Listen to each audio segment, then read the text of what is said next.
If you'll be driving through there, be prepared for some snowy freeways. And weather's the story on the traffic. What's the overall story in weather, Dan Pope?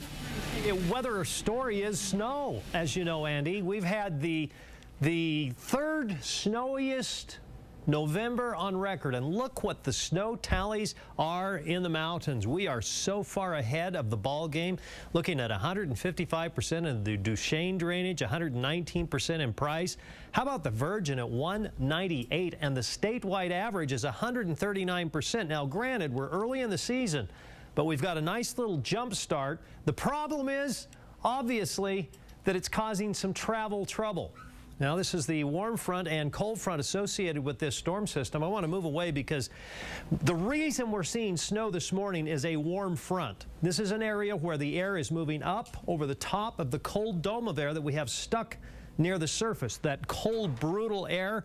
And as it does, it lifts up over the top, and that causes the snow this morning. Now, across the eastern United States, they are seeing the remnants of the huge storm that dumped up to 27 inches of snow in the far west side of West Jordan. This is the same storm that shellacked them.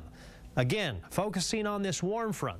This warm front is going to move along and eastward during the day as the cold front itself progresses eastward. The thing is, it'll warm up enough today that we aren't going to see nearly the snow that we saw yesterday or the day before. We're talking about a storm system that is quite weak.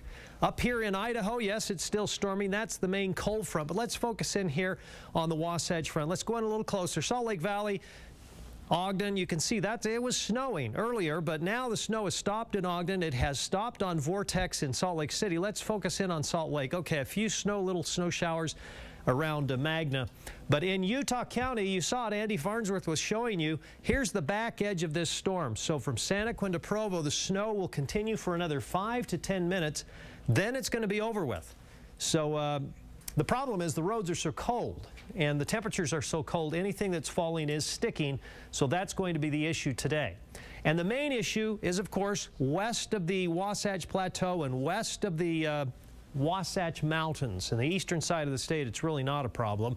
And from Scipio and Santaquin northward, that's where the snow will be this morning. It'll go away this afternoon or this morning, and then it'll return again this afternoon. But temperatures will stay in the 50s in southern Utah. I hear from my friend Larry Matthews that the golf courses have been full.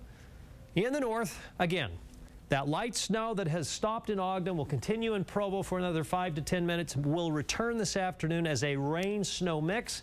I don't expect much in the way of accumulation, and it's a beautiful day Thursday. Another weak storm on Friday, and now I'm looking at the computer charts. Probably Sunday night, Monday, there will be another weak storm. None of them come close to the storm we had the other day. And that's a look at your weather forecast. You're better prepared, and I hope you have a safe and enjoyable day.